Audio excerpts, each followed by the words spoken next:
Good evening जी। Lecture को start करते हैं बेटा। हम गवर्नमेंट ऑडिट के लास्ट लेक्चर को स्टार्ट कर रहे हैं। गवर्नमेंट ऑडिट के लास्ट लेक्चर को स्टार्ट करते टाइम हमें कुछ चीजों का ध्यान रखना है। पहली बात, गवर्नमेंट ऑडिट एक बहुत ही वाइड कंसेप्ट है। गवर्नमेंट ऑडिट नॉर्मली कैग करता है, बट गवर्नमेंट कंपनी की ऑडिट कैग स्वयं ना करके किससे करवाता है सर? सीए से करवाता है, प्रोफेशनल से करवाता है। गवर्नमेंट ऑडिटिंग में आपको एक्सपेंडिचर ऑडिट के साथ साथ रिसिप्ट की ऑडिट करना बहुत जरूरी है, क्योंकि पास्ट में जो स्कैंडल्स हुए हैं वो रिसिप्ट साइड में बड़े स्कैंडल हुए हैं। गवर्नमेंट ऑडिट जब आप करते हैं तो सिस्टमेटिक मैनर में आपको चलना होगा। टेस्ट चेकिंग यहाँ पर भी करनी पड़ेगी, क्योंकि आपके पास इतना टाइम नहीं है कि आप इन्वेस्टिगेशन कर पाए। ना ही ये डिजायर्ड है, ना ही आपके पास इतने इक्विपमेंट और रिसोर्सेज है कि आप इन्वेस्टिगेशन कर पाए। तो टेस्ट चेकिंग और रैंडम सैंपलिंग वगैरह ये तो आपके लिए कॉमन चीजें हैं जो यहाँ पर भी कंटिन्यू रहे। कैग की ड्यूटीज हमने पढ़ी।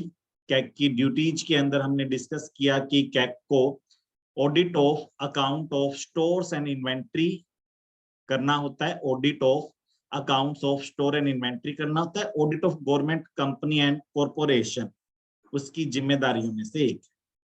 हालांकि हमने देखा था कि कैग जो होता है वो गवर्नमेंट कंपनी की ऑडिट यानी कि कमर्शियल ऑडिट को खुद ना कर सीए से करवाता है, बट अल्टीमेटली सुपरविजन कैग का ही होता है। आइए, एक्सपेंडिचर ऑडिट लास्ट लेक्चर में हमने कंप्लीट किया।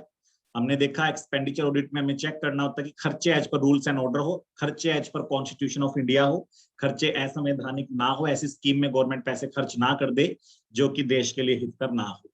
गवर्नमेंट कोई भी खर्चा करती है तो इंश्योर किया जाएगा कि वो खर्चा एज पर relevant statute, financial disciplinary rules के अकॉर्डिंग, रूल्स सही होने चाहिए, सैंक्शंस जरूरी है, प्रोविजन ऑफ फंड हो और जिस पर्पज के लिए फंड जारी किया गया हो वहीं पर पैसा खर्च हो। Non plan expenditure, routine expenditure में वेस्टेज को रोकना बेहद आवश्यक है। और गवर्नमेंट के बड़े प्रोजेक्ट प्रोग्राम्स के अंदर ये देखना आवश्यक है कि एफिशिएंसी कितनी है, इकोनॉमी कितनी है परचेजेज में, और इफेक्टिवनेस यानी कि डिजायर्ड रिजल्ट आया या नहीं आया। ऑडिट ऑफ रिसिप्ट को भी हमने स्टार्ट कर लिया था। ऑडिट ऑफ रिसिप्ट को हमने लास्ट टू लास्ट लेक्चर में डिस्कस किया था। हमने कहा था कि ऑडिट ऑफ रिसिप्ट उतनी पुरानी नहीं है जितनी ऑडिट ऑफ एक्सपेंडिचर है। Audit of receipt is not as old as the audit of expenditure, और ना ही ये इतनी ऑल परवेसिव है। बेटा मेरी आवाज तो आ रही है ना सभी को? Yes sir. Yes sir. Audit of receipt ना तो उतनी पुरानी है और ना ही इतनी ज्यादा डीप है जितनी की ऑडिट ऑफ एक्सपेंडिचर है, but audit of receipt still बड़ी इंपॉर्टेंट है। ऑडिट ऑफ रिसिप्ट ना तो इतनी वाइड है और ना ही इतनी पुरानी है जितनी ऑडिट ऑफ एक्सपेंडिचर है, इसलिए ऑडिट ऑफ रिसिप्ट पर लिटरेचर कम है। ऑडिट ऑफ रिसिप्ट जो है उसके ऊपर ऑडिटर को टाइम भी कम लगता है। इसमें चेक क्या करना होता है? इसमें चेक करना होता है कि जितने भी गवर्नमेंट के रेवेन्यूज हैं, जितने भी डेट की रिकवरी थी वे टाइम पे हो जाए, उनकी करेक्ट असेसमेंट और कैलकुलेशन हो और करेक्ट रियलाइजेशन हो, यानी कि रिसीव किया जाए और फिर वो गवर्नमेंट के खाते में टाइमली जमा करा दिया जाए, as per the government procedure जमा करा दिया जाए। उसके लिए हमें चेक करना होगा कि गवर्नमेंट के रूल रेगुलेशन क्या है, करेक्ट असेसमेंट के, रियलाइजेशन के और क्रेडिट के, और क्या वो रूल रेगुलेशन एक्चुअली में फॉलो हो रहे हैं। What is the internal control system government has devised and whether that internal control system is operative effectively or not. तो ऑडिट ऑफ रिसिप्ट में पहला पॉइंट है कि चेक कीजिए गवर्नमेंट के रेवेन्यू और गवर्नमेंट के डेट की recovery correct assessment, correct realisation और करेक्ट क्रेडिट से गुजरे। दूसरा, चेक कीजिए इन सब को रेगुलेट करने के लिए इंटरनल कंट्रोल जो बना हुआ है क्या वो रोबस्ट, साउंड, ठीक है, लॉजिकल है या नहीं, और क्या वो इंटरनल कंट्रोल लागू भी होता है या नहीं होता। फोर्थ पॉइंट में आपको ऑडिट ऑफ रिसिप्ट में चेक करना है कुछ स्पेशल फ्रॉड्स को, कुछ स्पेशल सर्कमस्टांसेस को, like double refund, like fraudulent refund. Double refund का मतलब एक एसएससी को दो बार रिफंड दे दिया, सरकार को चूना लगा, सरकार को ऐसे रिफंड का सामना करना पड़ा जो एक्चुअली में बनता ही नहीं था। फ्रॉडुलेंट रिफंड यानी कि एसएससी कोई रिफंड नहीं गया, इनकम टैक्स के ऑफिसर्स ने आपस में बंदरबाट कर ली पैसे की, फेक रिफंड वाउचर शो कर। तो जो स्पेशल टाइप के फ्रॉड्स हैं, विलफुल ओमिशन है, इनको ऑडिटर को स्पेशली चेक करना है। कहते हैं कि आपको जब ऑडिट ऑफ रिसिप्ट करनी होती है तो आपको पार्टिकुलर केस नहीं देखने होते, बल्कि आपको जनरल केसेज को देखना चाहिए। बट कभी कभी कुछ पार्टिकुलर केसेस को भी रैंडमली उठा के आपको देखना चाहिए। पार्टिकुलर केस का मतलब बताइए आस्था मुझे, इनकम टैक्स के पार्टिकुलर केस का मतलब।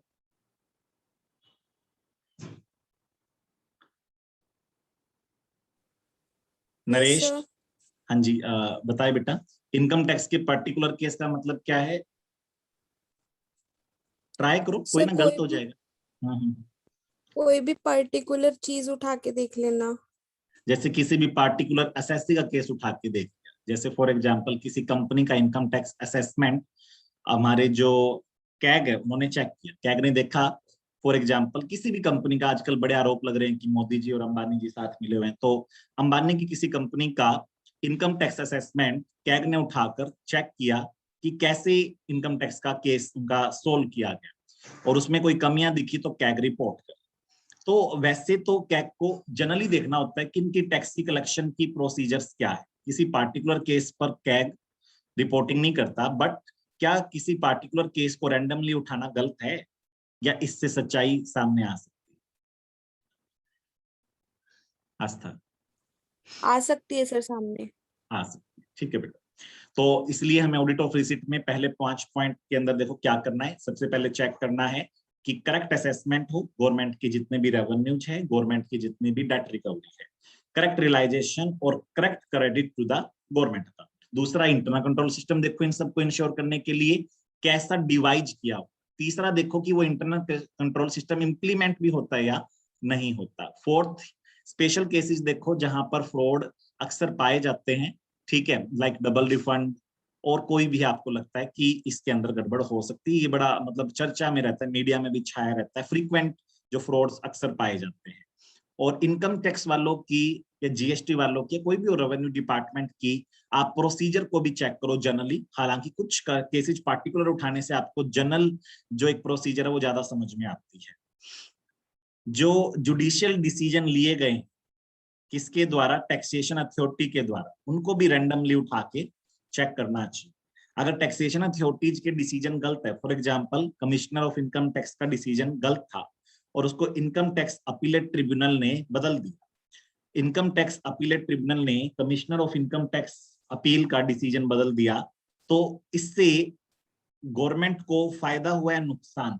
Commissioner of income tax appeal ने डिसीजन दिया था डिपार्टमेंट के फेवर में, इनकम टैक्स डिपार्टमेंट के फेवर में, और जो इनकम टैक्स अपीलेट ट्रिब्यूनल है उसने ये डिसीजन पलट दिया। और ऐसा 100 में से 90 केस में हुआ कि commissioner of income tax appeal ने जो डिसीजन दिया डिपार्टमेंट के फेवर में, उसे चेंज कर दिया इनकम टैक्स अपीलेट ट्रिब्यूनल ने। तो इससे गवर्नमेंट को क्या नुकसान?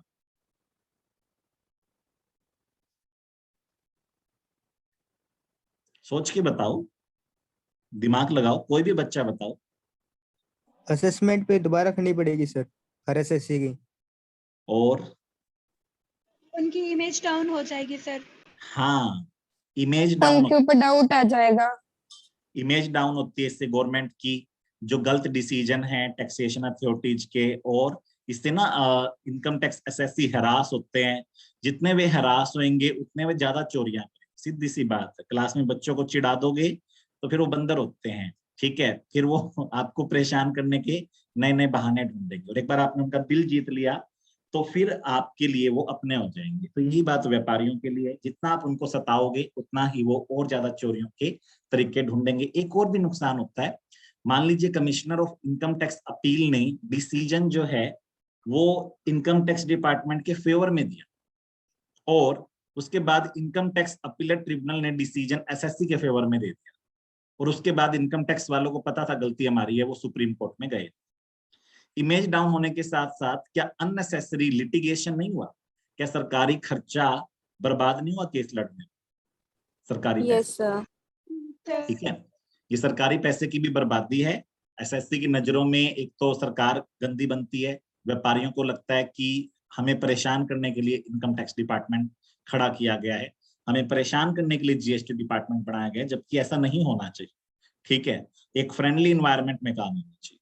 चलिए, तो कैग को ये सब चेक करना है कि रेवेन्यू साइड में ये सब गलतियां ना हो। अच्छा, जो टेस्ट चेकिंग की डिग्री है वो कैग को ही डिसाइड करती है। इसमें एक लाइन थी, these are neither negotiable nor constant, यानी कि कैग को ही डिसाइड करना है कि क्या करना है, कोई और बार्गेनिंग नहीं करेगा कि इतनी चेकिंग करो इतनी चेकिंग करो। कैग को ही डिसीजन लेना है कि कितनी चेकिंग करे और कितनी चेकिंग ना करे। और कैग के ऊपर कोई सवाल उठाएगा क्या? No sir. No sir. No CAG sir. के ऊपर कोई सवाल भी तो नहीं उठाएगा। इसलिए प्रिस्क्राइब्ड एक्सटेंट, किस हद तक ऑडिट करनी है, ठीक है, कितनी बार ऑडिट करनी है, कितनी फ्रीक्वेंसी से ऑडिट करनी है, कितने अमाउंट की ट्रांजैक्शन को आपको ज्यादा ऑडिट करना है, कितने अमाउंट की ट्रांजैक्शन को कम ऑडिट करना है, ठीक है, स्कोप ऑफ ऑडिट नैरो रखना है, वाइड रखना है, क्या रखना है, ऑडिट प्लान को ब्रीफ या वाइड, वो सब कैग को डिसाइड करना है। कैग इसी को डिसाइड करते हुए टेस्ट चेकिंग का डिजाइन करेगा, रैंडम सैंपलिंग का डिजाइन करेगा, ठीक है, जनरल रिव्यू लेगा और एक आधे केसेज की स्पेशल सर्कमस्टांसेज में वो इन डेप्थ स्टडी करे, कुछ केसेज की वो इन डेप्थ स्टडी करे। तो कैग को ही देखना है टेस्ट चेकिंग कितनी करनी है और कितनी हद तक ऑडिट करनी है और क्या रहेगा डिजाइन ऑफ टेस्ट चेक, किस हद तक ऑडिट करनी है, क्या रहेगा design of test check, random sampling कहाँ यूज करनी है, स्ट्रेटाफाइड सैंपलिंग में स्ट्रेटा कैसे बनाने हैं, जनरल रिव्यू क्या रखना है और इन डेप्थ स्टडी किन केसेज की, कितने केसेज की करनी है, ये सब जो है वो कैग डिसाइड करेगा। और कैग ये सब डिसाइड करेगा depending upon as warranted by nature of transaction. आपको पता है कि ऑडिटर का स्कोप डिपेंड करता है नेचर ऑफ ट्रांजैक्शन पर, नंबर ऑफ ट्रांजैक्शन पर, होमोजीनियस है ट्रांजैक्शन तो कम सैंपल से काम चल जाएगा या ज्यादा सैंपल लेने पड़ेगा, कम सैंपल से काम चल जाएगा।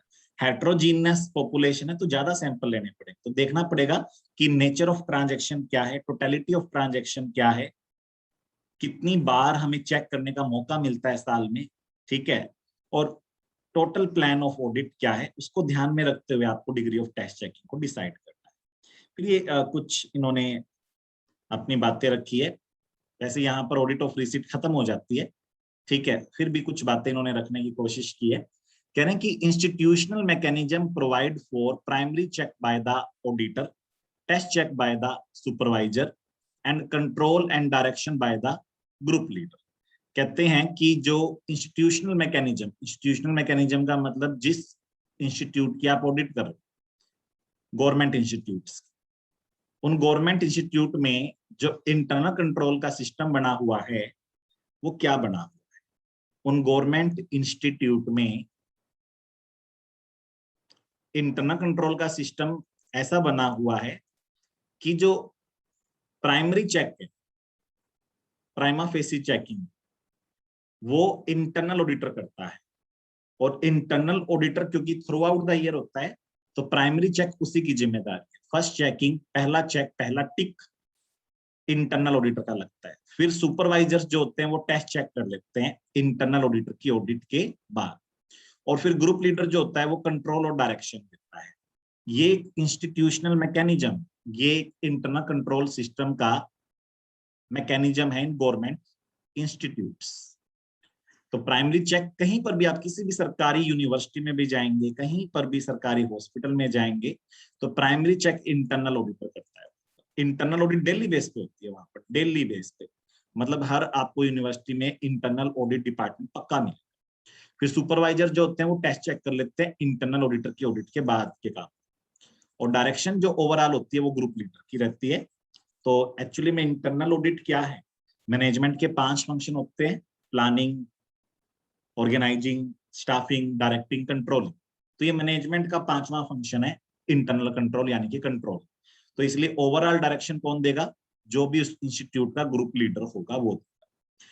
अब हम जब ऑडिट की बात करते हैं कि कैग अपने यहाँ कैसे मैनेज करता है चीजों को, तो कहते हैं कि कैग के यहाँ प्लानिंग वगैरह के जो काम होते हैं, रिपोर्टिंग के काम होते हैं, यानी जो हाई लेवल के काम होते हैं, ये कैग की टॉप लेवल और मिडिल लेवल अथॉरिटीज के पास रहती है। कैग की टॉप और मिडिल लेवल अथॉरिटीज के पास ये पावर रहती है कि वो ओवरऑल प्लानिंग करेंगे ऑडिट की, उसको एग्जीक्यूट करवाएंगे और रिपोर्टिंग करेंगे। ये कैग के अंदर बिल्ट इन अरेंजमेंट है। बिल्ट इन अरेंजमेंट का मतलब कि ये कैग के अंदर है ही है क्या, कि वर्क जो है वो असाइन किया गया है कैग के जो इम्प्लॉय को, वो वैसे ही कैरी आउट करना होता है जैसा ये ओवरऑल ऑडिट प्लान में लिखा होता है। यानी हर ऑडिट टीम मेंबर को, एक्सटर्नल ऑडिट की बात हो रही है अभी, ऊपर वाले में तो इंस्टीट्यूट मैकेनिज्म बता रहा था कि गवर्नमेंट के अंदर ये होता है और कैग के अंदर ये होता है। कैग के अंदर प्लानिंग जो होती है, रिपोर्टिंग मिडल और टॉप लेवल डिसाइड करती है, और जो कैग के टीम में एम्प्लॉइज होते हैं वो बस जैसा बताया जाता है वैसे वैसे करते जाते हैं। Audit is conducted both centrally where the account and the originally voucher are kept, and locally where the drawing and the disbursing functions are performed depending upon the organizational and the institutional arrangement obtained. कह रहा है कि ये obtaining को हटा दो तो भी काम चल जाएगा आपका। कह रहा है कि जो भी ऑर्गेनाइजेशन, जिस गवर्नमेंट ऑर्गेनाइजेशन या गवर्नमेंट इंस्टीट्यूट की आप ऑडिट कर रहे हो, वहां पे हम सेंट्रलाइज्ड ऑडिट भी करते हैं। सेंट्रलाइज का मतलब उनके ब्रांचेज में या हेड ऑफिस में, तो सर हम उनके हेड ऑफिस की भी ऑडिट करते हैं, रजिस्टर्ड ऑफिस की ऑडिट भी करते हैं जहां पर अकाउंट्स और ओरिजिनल वाउचर होते हैं। इसके अलावा जहां से ट्रांजैक्शन अराइज होती है, यानी कि जो इनके लोअर लेवल के पब्लिक ऑफिस कह लो आप, जो लोअर लेवल के ऑफिस होते हैं वो पब्लिक ऑफिस होते हैं जहां पर पब्लिक से डीलिंग होती है, ठीक है, उनकी भी ऑडिट की जाती है। कैग यानी कि जो सेंट्रल ऑफिस है वहां पर भी विजिट करता है, उनके अकाउंट्स भी चेक करता है, और जो ब्रांच के अकाउंट है वो भी चेक करता है। अब किस अकाउंट को कितना चेक करना है, it's totally depend upon CAG decision. चलिए, ये थी ऑडिट ऑफ रिसीट। उसके बाद है बेटा audit of store and inventory. Audit of store और इन्वेंट्री बिल्कुल आसान, बिल्कुल आसान। मैं कहूंगा ये आपके फ्री के नंबर, कुछ भी नहीं इसके अंदर, टोटली इजी। क्यों इजी? देखो, audit of account and store expenditure audit के पार्ट के तौर पे जानी जाती थी, ठीक है। उसके बाद इसको एक अलग टाइप की ऑडिट मानना जाने लग गया। अब ये ऑडिटर की 7 ड्यूटी में से 6ठी ड्यूटी में आती है, audit of store and inventory. तो किसी टाइम में डेवलप हुई थी as the part of expenditure audit. आज ये एक सेपरेट ड्यूटी है कैग की कि वो ऑडिट करे accounts of store and inventory.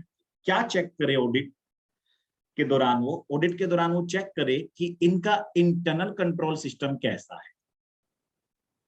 How is the internal control system? CAG को चेक करना है कि what kind of regulation, what kind of control mechanism, what kind of regulation and control mechanism they have framed regarding purchase। Purchase के लिए इन्होंने क्या control लगाए, receipt के लिए क्या कंट्रोल लगाए हैं, और इश्यू के लिए क्या कंट्रोल लगाए। नॉर्मली क्या होना चाहिए, परचेज जो होती है वो टेंडर प्रक्रिया से होनी चाहिए, ओपन टेंडर होने चाहिए, ई टेंडर होने चाहिए, और सामान जो गवर्नमेंट को बल्क में परचेज करना है वो बिना टेंडर के परचेज करना ही नहीं चाहिए, ताकि सामान सस्ता मिले, बढ़िया मिले और टाइम पे डिलीवरी। और जो टेंडर जिसको अलॉट हुआ है, ये आपको चेक करना है कि वो कॉम्पिटिटिव बिड के हिसाब से सबसे अच्छी फर्म थी या नहीं।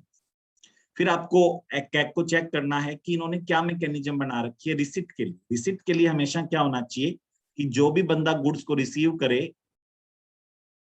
वो गुड्स को इंस्पेक्ट भी करे और गुड्स के इंस्पेक्शन की रिपोर्ट तैयार करे, और गुड्स को इंस्पेक्ट करते टाइम चेक करे कि गुड्स हूबहू वैसे ही होने चाहिए जैसा कि परचेज ऑर्डर में लिखा हुआ है।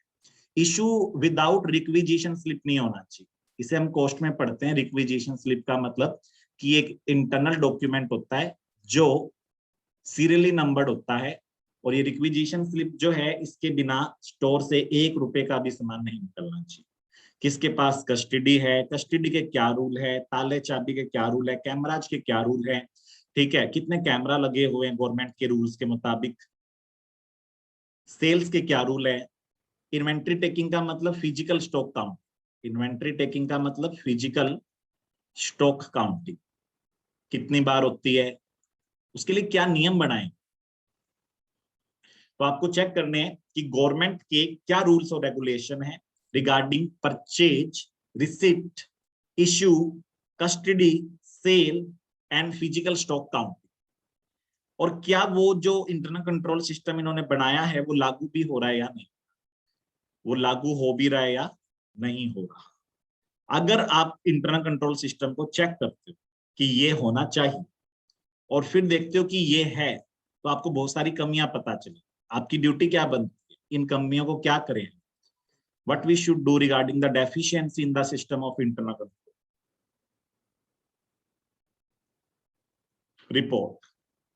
रिपोर्ट कीजिए deficiency in the system of internal control.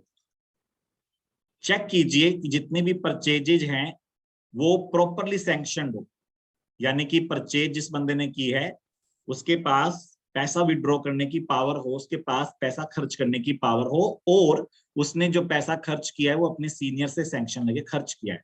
Purchase economical होनी चाहिए, और जो रूल्स हैं इनकी, प्रोसीजर है परचेज की, फॉर्मेलिटी पूरी जो इनको करनी होती है, कागजी जो इनको कार्रवाई पूरी करनी होती है परचेज से पहले, वो कंप्लीट होनी चाहिए। उसके बिना परचेज नहीं होनी चाहिए। आपको ऑडिट ऑफ स्टोर और इन्वेंट्री में पहले 3 पॉइंट मेरे हिसाब से समझ में आ गए। आपको क्या चेक करना होता है इसमें? नंबर 1, क्या इंटरनल कंट्रोल सिस्टम है, क्या इनके rules regulation regarding purchase, receipt, issue, custody, sale and inventory take, क्या उसमें कमियां मिली, उसको रिपोर्ट करना है, ये आपकी ड्यूटी है। तीसरा, चेक करना है कि परचेज हमेशा इकोनॉमिकल हो, परचेज ड्यूली सैंक्शनड हो, और परचेज करने के लिए जो फॉर्मेलिटीज कंप्लीट होनी चाहिए, जो उनके कागजी कार्रवाई पूरी होनी चाहिए, वो सारी पूरी हो, ये आपको चेक करना है। चौथा, आपको चेक करना है कि जो इन्होंने प्राइस पे किए हैं गुड्स के लिए, वो बिल्कुल वैसे होने चाहिए जैसे कि कॉन्ट्रैक्ट में डिसाइड हुआ, यानी कि जो प्राइस इन्होंने एक्चुअल में पे किए हैं वो कॉन्ट्रैक्टेड प्राइस से ज्यादा होने चाहिए या कम होने चाहिए? सर सेम होने चाहिए। हाँ जी। और आपको ये चेक करना है कि जो सर्टिफिकेट ऑफ क्वालिटी और क्वांटिटी है वो इंस्पेक्टिंग और रिसीविंग यूनिट्स ने जो जारी किया है उसमें क्या लिखा हुआ है। उसमें लिखा हुआ है कि माल जैसा मंगवाया वैसा नहीं आया, डिफेक्टिव माल, इंफीरियर क्वालिटी का माल, और गवर्नमेंट के डिपार्टमेंट ने पेमेंट पूरी कर दी जैसा कॉन्ट्रैक्ट प्राइस लिखा हुआ। रिसीविंग यूनिट्स का, इंस्पेक्टिंग यूनिट्स का कहना है कि माल वैसा नहीं आया जैसा कि सैंपल दिखाया गया था, bulk does not match with the sample, और माल डिफेक्टेड बहुत है, जबकि हमने देखा कि पेमेंट पूरी कर दी। ठीक है, तो क्या ये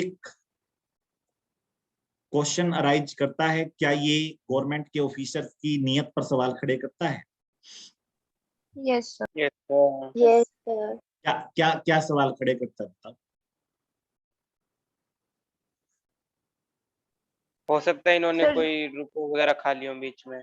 हाँ, हो सकता है इन्होंने कोई ब्राइब खाई हो सकता है ये विलफुली नेग्लिजेंस शो कर रहे हो सकता है कि ये ग्रोस नेग्लिजेंस का केस हो। एक तो होता है जानबूझ के नेग्लिजेंट रहना, एक होता है कि कोई फ्रॉड में तो सम्मिलित नहीं थी बट सोचते हैं हमारा क्या जाता है, अपनी ड्यूटी को अच्छे से डिस्चार्ज नहीं कर रहे। Whatever may be the reason of this loss to the government, auditor should point. ठीक है, तो ऑडिटर को पॉइंट आउट करना चाहिए। क्या पॉइंट आउट करना चाहिए? एक्सेस पेमेंट,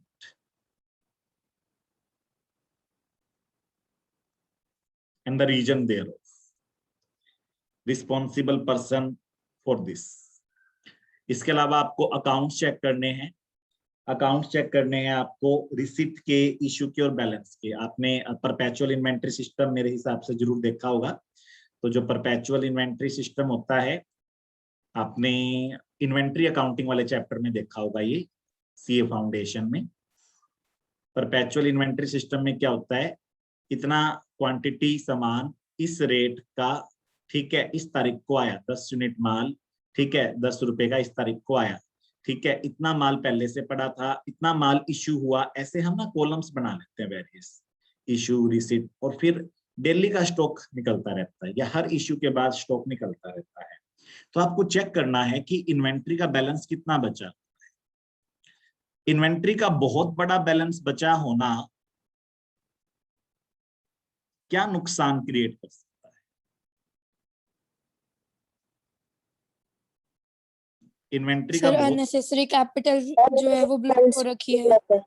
वर्किंग कैपिटल जो है सर हमारी ब्लॉक हो बिना बात, और वैल्यू लेस भी हो सकती है इन्वेंट्री की टाइम से। हाँ, और जो इन्वेंट्री है उसके ऑब्सोलीट होने का खतरा खड़ा हो जाता है उससे, और आपका रेंट लग रहा है फालतू में, आपका स्पेस ब्लॉक हो रखा है। ठीक है, कई नुकसान होते हैं। तो ऑडिटर को चेक करना है कितना बैलेंस इन्वेंट्री का है और क्या जो बैलेंस इनके पास इन्वेंट्री का बचा हुआ है वो रीजनेबल है या अनरीजनेबली हाई है या अनरीजनेबली लो है। ये बैलेंस्ड क्यों नहीं है, क्यों बैलेंस्ड बैलेंस नहीं है तुम्हारे पास, ये कैग को रिपोर्ट करना है कि इनका बैलेंस क्या बहुत ही ज्यादा लो डेंजर लेवल पे रहता है, ठीक है, या इनका बहुत ही ज्यादा हाई है। हाई इन्वेंट्री को आपको बहुत ध्यान से चेक करने की जरूरत है, ठीक है। और आपको ये भी देखना होगा कि इन्वेंट्री में स्लो मूविंग इन्वेंट्री ना हो। स्लो मूविंग का मतलब कि जो बहुत ही धीरे धीरे बिक रही है ऐसी इन्वेंट्री ना हो। 4 साल 5 साल पुरानी इन्वेंट्री ना हो, उनको ना राइट ऑफ करवाना पड़ सकता है आपको, क्योंकि वो ऐसी इन्वेंट्री को शो कर रही है जो मार्केट में आज शायद बिकेगी नहीं। तो उसके ऊपर प्रोविजनिंग तो एटलीस्ट बहुत जरूरी है, प्रोविजन फॉर ऑब्सोलिन्स बहुत जरूरी है वहां पर। चलिए जी, दूसरा ऑडिटर को चेक करना है कि जहां पर प्राइस्ड अकाउंट है, प्राइस्ड अकाउंट का मतलब कि जो आपके क्वांटिटी के साथ साथ रेट भी लिखे हुए हैं, तो वहां पर ये देखना है कि जो प्राइस चार्ज किए जा रहे हैं, जो प्राइस आपके चार्ज किए जा रहे हैं सेल्स के टाइम, वो रीजनेबल होने चाहिए, वो गलत नहीं होने चाहिए, ठीक है। और जो प्राइसिंग पॉलिसी है वो बार बार चेक होती रहे। Valuation of inventory seen carefully so that the value account tally with the physical account. आपको ये देखना होगा कि जो इनके वैल्यू अकाउंट्स हैं और फिजिकल अकाउंट है वो मैच करें। वैल्यू अकाउंट का मतलब जिसके बेसिस पर आप अकाउंट्स में स्टोर की वैल्यू निकालते हो, स्टॉक की वैल्यूएशन करते हो। और फिजिकल अकाउंट का मतलब कि आपने फिजिकल काउंटिंग की तो आपको इतना इतना स्टॉक इस रेट का मिला, इतना स्टॉक इस रेट का मिला, तो उसके हिसाब से स्टॉक की वैल्यू क्या बनती है। तो अकाउंट के हिसाब से स्टॉक की वैल्यू क्या बनती है और स्टॉक की वैल्यू एज पर फिजिकल काउंटिंग क्या बनती है, दोनों के अंदर टैली होना चाहिए। कोई भी कमी दिखाई दे रही है फिजिकल काउंटिंग में तो चोरी है या फिर क्या गड़बड़ है, वो रीजन काउंट ढूंढने बहुत जरूरी है, ठीक है। तो ऑडिट ऑफ इन्वेंट्री में ऑडिटर को चेक करना है क्या इनका एक प्रॉपर और बढ़िया इंटरनल कंट्रोल सिस्टम बना हुआ है। उस इंटरनल कंट्रोल सिस्टम से आपको चेक करना है कि उस इंटरनल कंट्रोल सिस्टम में प्रॉपर पॉलिसी हो परचेज की, रिसिप्ट की, इश्यू की, कस्टडी की, सेल की और इन्वेंट्री के काउंटिंग की। और सेकेंडली आपको रिपोर्ट करना है डेफिशिएंसीज इंटरनल कंट्रोल सिस्टम में। थर्ड आपको देखना है परचेज इकोनॉमिकल होनी चाहिए, ड्यूली सैंक्शनड होनी चाहिए और एज पर रूल्स एंड रेगुलेशन जो फाइनेंशियल नेचर के होते हैं उनके अकॉर्डेंस में होनी चाहिए।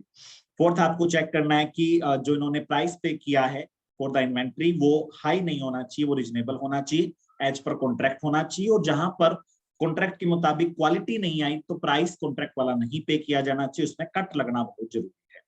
फिर आपको चेक करना है 5वें पॉइंट के अंदर की इन्वेंट्री का बैलेंस अनरीजनेबली हाई ना रहता हो और जो प्राइस गुड्स के चार्ज किए गए हैं, जो गुड्स सेल किया गया है, चाहे वो कबाड़ ही क्यों ना बेचा गया हो, उसके प्राइस आपको जरूर चेक करने हैं कि वो लो नहीं होने चाहिए, मार्केट रेट पर होना चाहिए। उसके बाद है आपकी लास्ट ऑडिट गवर्नमेंट ऑडिट में कमर्शियल अकाउंट्स की ऑडिट।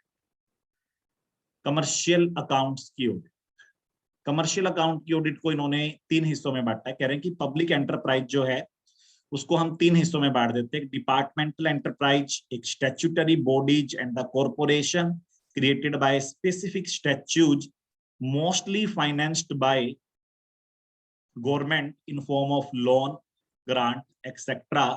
and government companies। यानी कि ये कह रहे हैं कि पब्लिक सेक्टर एंटरप्राइजेज को हम 3 हिस्सों में बांट देते हैं। 3 हिस्से कौन कौन से हो गए? एक तो गवर्नमेंट की डिपार्टमेंटल एंटरप्राइज, जो गवर्नमेंट के डिपार्टमेंट जैसे ही रूल रेगुलेशन से बंधी हुई है। कोई ऐसी डिपार्टमेंटल एंटरप्राइज जो कि कमर्शियल नेचर की ट्रांजैक्शन करती है और बिल्कुल गवर्नमेंट के किसी डिपार्टमेंट के रूल रेगुलेशन जैसे होते हैं वैसे बंधी हुई है, वो कौन हो गई सर? हो गई रेलवे, ठीक है। तो ये रेलवे जो है, क्या ये गवर्नमेंट को रेवेन्यू जनरेट करके देती है? बिल्कुल सर, माल भाड़ा, सवारी भाड़ा सब कुछ हासिल करती है ये। और सेम लॉज है लेकिन इसके ऊपर वही जो गवर्नमेंट डिपार्टमेंट पर है, यानी कि यहाँ पर कॉर्पोरेट बिहेवियर है या फिर गवर्नमेंट के डिपार्टमेंट जैसा बिहेवियर है, तो गवर्नमेंट के डिपार्टमेंट जैसा बिहेवियर है। इसकी ऑडिट बिल्कुल वैसे होगी जैसे गवर्नमेंट के डिपार्टमेंट्स की होती थी। जैसे शिक्षा मंत्रालय की ऑडिट हुई, जैसे कि आपकी रक्षा मंत्रालय की ऑडिट हुई कैग के द्वारा, बिल्कुल वैसे ही रेलवे की ऑडिट। और आपको पता भी है रेलवे के लिए भारत में अलग से मिनिस्ट्री भी बना हुआ है, रेल मंत्री भी होते हैं। सीए पीयूष गोयल रेल मंत्री रहे हैं, हमारे सीए सुरेश प्रभु रेल मंत्री रहे हैं, जो ये बीजेपी की गवर्नमेंट रही है। चलिए जी, स्टैट्यूटरी बॉडीज जिनको बहुत ज्यादा फाइनेंस मिलता है गवर्नमेंट से लोन वगैरह के तौर पे, लाइक नाबार्ड, नाबार्ड आपको पता ही है, सिडबी, और भी बहुत सारे फाइनेंशियल इंस्टीट्यूशंस है जिनको गवर्नमेंट की तरफ से खुला लोन मिलता है, और ये गवर्नमेंट के द्वारा स्थापित किए गए स्पेशल एक्ट से चलते हैं। तो इनकी ऑडिट का तरीका डिपेंड करेगा किसके ऊपर, रिस्पेक्टिव स्टैच्यू के ऊपर, और वो रिस्पेक्टिव स्टैच्यू हमें पढ़ना है। तो बस इतना ही ध्यान रखें कि गवर्नमेंट की डिपार्टमेंटल एंटरप्राइज की ऑडिट बिल्कुल ऐसे होगी जैसे कि गवर्नमेंट का डिपार्टमेंट ऊपर आपने ऑडिट करके दिखाया है, expenditure audit, receipt audit, inventories की ऑडिट, ठीक है, बिल्कुल वैसे ही। स्टैट्यूटरी बॉडीज की ऑडिट करने के लिए आपको रिस्पेक्टिव स्टैच्यू को पढ़ना पड़ेगा, ठीक है। Both financial and accounts audit are conducted by CAG, और यहाँ पर चाहे फाइनेंशियल स्टेटमेंट हो चाहे बुक्स ऑफ अकाउंट हो, दोनों की ऑडिट कौन करेगा, यहाँ पर कैग ही करेगा। यानी कि डिपार्टमेंटल कंसर्न की ऑडिट भी कौन करेगा, कैग करेगा, क्योंकि इसकी ऑडिट बिल्कुल वैसे होती है जैसे कि गवर्नमेंट के डिपार्टमेंट की होती है, और गवर्नमेंट के डिपार्टमेंट की ऑडिट तो ऊपर हमने देखा कैग स्वयं करता है। स्टैट्यूटरी बॉडीज रिस्पेक्टिव स्टैच्यू के द्वारा गठित होती है, वहां पर ऑडिट का स्कोप वगैरह रिस्पेक्टिव स्टैच्यू पर डिपेंड करेगा, लेकिन कैग ही यहाँ पर ऑडिट करेगा। गवर्नमेंट कंपनी में क्या अलग, यहाँ पर ऑडिट कैग करेगा या ऑडिटर को अपॉइंट कैग करेगा, तो सर ऑडिटर को अपॉइंट कैग करेगा, ठीक है। और यहाँ पर कैग खुद चाहे तो छापा दापा मार सकता है, वो सप्लीमेंट्री ऑडिट भी करवा सकता है, वो टेस्ट ऑडिट भी करवा सकता है, वो डायरेक्शन भी दे सकता है कंपनी के ऑडिटर्स को। इसके अलावा उसने ऑडिट बोर्ड भी बना रखा है, ऑडिट बोर्ड में रिप्रेजेंटेटिव होते हैं जो कैग की ऑडिट टीम है उसके, और रिप्रेजेंटेटिव होते हैं किसके, नॉमिनीज ऑफ गवर्नमेंट। मैंने आपको कुछ स्क्रीनशॉट भेजे थे, वो ऑडिट बोर्ड के थे। ऑडिट बोर्ड का काम क्या होता है, ऑडिट बोर्ड बताता है कैग को कि किन गवर्नमेंट कंपनीज पर ज्यादा ध्यान दे।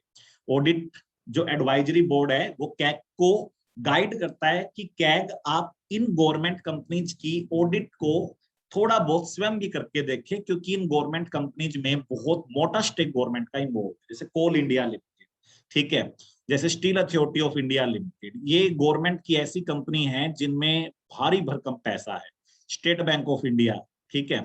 तो आपको इन सब की ऑडिट जो है कैग साहब क्या करनी है, सीए से करवानी है, लेकिन कुछ एरियाज की या पूरे एरिया की सप्लीमेंट्री या कंप्लीट टेस्ट ऑडिट भी करवानी पड़ सकती है आपको। इसके अलावा ऑडिट बोर्ड की एडवाइज है कि कैग इस एरिया को स्वयं चेक करे, तो कैग उसे चेक करेगा। ये सब मैंने आपको अच्छे से करवा, मैंने आज आपको एक लेक्चर भी शेयर किया है जो आपकी कंपनी ऑडिट का था, उसमें ये वाला टॉपिक है सारा कि गवर्नमेंट कंपनी में ऑडिटर को कैग अपॉइंट करता है, पहले ऑडिटर को भी और सब्सिक्वेंट ऑडिटर को भी, और वो डायरेक्शन दे सकता है ऑडिटर को कि ये करें। बाकी जो नॉन गवर्नमेंट कंपनी है वहां पर शेयर होल्डर्स ऑडिटर को अपॉइंट करते हैं या बोर्ड अपॉइंट करता है, वो कैग वो ऑडिटर को डायरेक्शंस नहीं दे सकते, बट गवर्नमेंट कंपनी में कैग ऑडिटर को अपॉइंट कर रहा है। क्या कैग ऑडिटर से सीनियर है, क्या उसको ज्यादा नॉलेज है सीए से कैग को? यस सर, बिल्कुल, तो इसलिए वो डायरेक्शंस दे सकता है, उसको पता भी है कि गवर्नमेंट कंपनीज के अंदर कहाँ गड़बड़ हो सकती है, क्योंकि वो गवर्नमेंट की तो खुद ऑडिट कर रहा है ना, गवर्नमेंट के डिपार्टमेंट्स की, डिपार्टमेंटल एंटरप्राइजेज की, ठीक है, और statutory bodies finance by government की, तो उसको काफी नॉलेज है। तो सीए को कैग की डायरेक्शंस को हवा में उड़ा देना चाहिए या पानी में डुबो देना चाहिए, क्या करना चाहिए? फॉलो करना चाहिए। कंसीडर फॉलो करना करना चाहिए। चाहिए जी। अपनी ऑडिट रिपोर्ट में बताना चाहिए कैग ने क्या डायरेक्शन दी थी, मैंने क्या एक्शन लिया उसके ऊपर, और इसकी वजह से उस गवर्नमेंट कंपनी के अकाउंट्स पे क्या प्रभाव पड़ा, यानी कि उस गवर्नमेंट कंपनी के प्रॉफिट कितने कम हो गए। अगर कैग की डायरेक्शन फॉलो नहीं होती तो प्रॉफिट क्या होता, और कैग की डायरेक्शन फॉलो करने की वजह से प्रॉफिट कितने घट गए या कितने बढ़ गए। इसके अलावा कैग सप्लीमेंट्री ऑडिट स्वयं भी कर सकता है, किसी और व्यक्ति से भी करवा सकता है। कैग इसके अलावा पूरी टेस्ट ऑडिट भी किसी और व्यक्ति से करवा सकता है, स्वयं भी कर सकता है। कैग खुद कमेंट भी मार सकता है। कैग के पास 60 दिन का समय होता है ऑडिट रिपोर्ट रिसीव होने के बाद, और ये जो कैग की कमेंट है या सप्लीमेंट्री ऑडिट रिपोर्ट है या फिर टेस्ट ऑडिट रिपोर्ट है, ये सभी शेयर होल्डर्स के पास पहुंचनी चाहिए, जिनको भी सेक्शन 136 के अकॉर्डिंग जनरल मीटिंग का नोटिस मिलने का अधिकार प्राप्त है, अटैचमेंट्स मिलने का अधिकार प्राप्त है। ठीक है जी। तो ये सारे पॉइंट इन्होंने दोबारा रिपीट कर दिए कि कैग जो है वो डायरेक्शन दे सकता है, ऑडिटर को डायरेक्शन को फॉलो करना चाहिए। ठीक है, इसमें ये भी बताया हुआ है कि कैग जो है वो सप्लीमेंट्री ऑडिट या टेस्ट ऑडिट को कंडक्ट करवा सकता है, कर सकता है, या खुद भी कमेंट मार सकता है। ये सारे पॉइंट। अब एक बड़ा क्वेश्चन अराइज होता है कि जो ऑडिटर कमेंट मारता है तो उस कमेंट के ऊपर रिप्लाई किया जाता है। कमेंट के ऊपर रिप्लाई कौन करता है? ऑडिटर के कमेंट के ऊपर रिप्लाई ये बोर्ड करता है। कौन सी रिपोर्ट में बीओडी रिप्लाई करते हैं ऑडिटर के कमेंट्स के ऊपर? Board report. Board report. ठीक है, तो उसमें लिखा हुआ है कि कोई भी एडवर्स रिमार्क्स ऑडिटर ने मारा है, कोई भी डिस्क्लेमर मारा है, तो बोर्ड को अपना पक्ष रखना है, जवाब देना है कि ऑडिटर ने ऐसा क्यों किया, चाहे वो फाइनेंशियल ऑडिटर ने मारा हो, चाहे वो सेक्रेटेरियल ने, चाहे वो कॉस्ट ऑडिटर ने मारा। लेकिन सिमिलर प्रोविजन ना होने की वजह से कैग की जो कमेंट है उनके ऊपर बोर्ड को रिप्लाई देना आवश्यक नहीं है। बहुत बड़ी बात, क्योंकि कोई प्रोविजन नहीं है और कैग बिल्कुल अलग हो गया जो आपके फाइनेंशियल ऑडिटर या सेक्रेटेरियल ऑडिटर या कॉस्ट ऑडिटर से। इसलिए कैग के कमेंट जो मारे गए हैं, कैग ने जो कमेंट मारे, बोर्ड उनके ऊपर रिप्लाई देने के लिए बाउंड नहीं है। ये इंपॉर्टेंट पॉइंट है, इसको ध्यान रखना। ये लूप होल भी है, गवर्नमेंट को इसे ठीक करना चाहिए, गवर्नमेंट को कंपनी लॉ को अमेंड करना चाहिए। General standard principle technique procedure जो भी कैग अडॉप्ट कर रहा है, एक्चुअली में वो गवर्नमेंट ऑडिट और कमर्शियल ऑडिट का मिक्स है, और कमर्शियल ऑडिट और गवर्नमेंट ऑडिट के मिक्सचर को वो यूज करता है, और दिनों दिन उसकी ऑडिट का स्कोप बढ़ता जा रहा है, जिसमें वो कन्वेंशनल ऑडिट को यानी कि पारंपरिक ऑडिट को अब एक नए चश्मे से देखने लग गया है। चश्मा किस चीज का? इकोनॉमी का, एफिशिएंसी का और इफेक्टिवनेस का, जिसे हम परफॉर्मेंस ऑडिट बोलते हैं। कहते हैं कि कितनी ही अच्छी ऑडिट हो तब तक कोई काम की नहीं है जब तक कि रिपोर्टिंग अच्छे से ना की जाए। रिपोर्टिंग प्रॉपर अथॉरिटी को होनी बहुत जरूरी है, ताकि एप्रोप्रिएट एक्शन लिए जा सके, ताकि इरेगुलरिटी को सामने लाया जा सके। और हमारे संविधान के अंदर आर्टिकल 151 में साफ साफ लिखा है कि कैग अपनी रिपोर्ट प्रेसिडेंट या गवर्नर को सौंपेगा, जो कि उसे संसद या विधानसभा में पेश करेंगे। और सिर्फ यहीं तक बात नहीं रुकेगी, उसके बाद पब्लिक अकाउंट कमेटी चेक करेगी कि जो कैग के कमेंट है वो क्या है, संबंधित मंत्रालय से रिपोर्ट मंगवाएगी। संबंधित मंत्रालय के जो भी मंत्री पर आरोप लगे हैं, मिनिस्टर पर या फिर गवर्नमेंट कंपनी के ऑफिसर पर आरोप लगे हैं, उनकी पब्लिक अकाउंट कमेटी के सामने पेशी होगी। पब्लिक अकाउंट कमेटी का चेयरमैन कौन होता है? कोई मुझे बता सकता है? पब्लिक अकाउंट कमेटी का चेयरमैन कौन होता है? अपोजिशन पार्टी, अपोजिशन का लीडर होता है। उसके बाद कैग की रिपोर्ट को ऑफिशियल गजट पे पब्लिश किया जाता है और पब्लिक ओपिनियन के लिए उसे छोड़ा जाता है, ताकि जनता को भी पता चले हमारी सरकार काम क्या कर रही है। भारत में रिपोर्टिंग फैक्चुअल होती है, भारत में रिपोर्टिंग फैक्चुअल होती है। इसका मतलब कि जो कैग है वो ज्यादा कंक्लूजन नहीं निकालता कि मेरी राय में सरकार भ्रष्ट है या नहीं, वो बस बता देता है कि मुझे ये कमियां मिली। लेकिन वो किसी मंत्री विशेष पे टिप्पणी करना नॉर्मली पसंद नहीं करता। कर सकता है, वो रिकमेंडेशन दे सकता है, बट वो नॉर्मली नहीं देता। ये सब जिम्मेदारी किस पर छोड़ी गई है? पब्लिक अकाउंट कमेटी पर छोड़ी गई है। तो कैग बता देता है मुझे इस मंत्रालय में ये घोटाला मिला, लेकिन वो कमेंट मतलब किसी खास पर्सन विशेष पे नहीं मारता। कंक्लूजन अपने आप रीडर को छोड़ देता है कि देखो आपकी राय में किसने किया होगा ये सब। हालांकि कैग के ऊपर कोई रोक टोक नहीं है, लेकिन पब्लिक अकाउंट कमेटी ही फिर पॉइंट आउट करती है कि किसने ये सब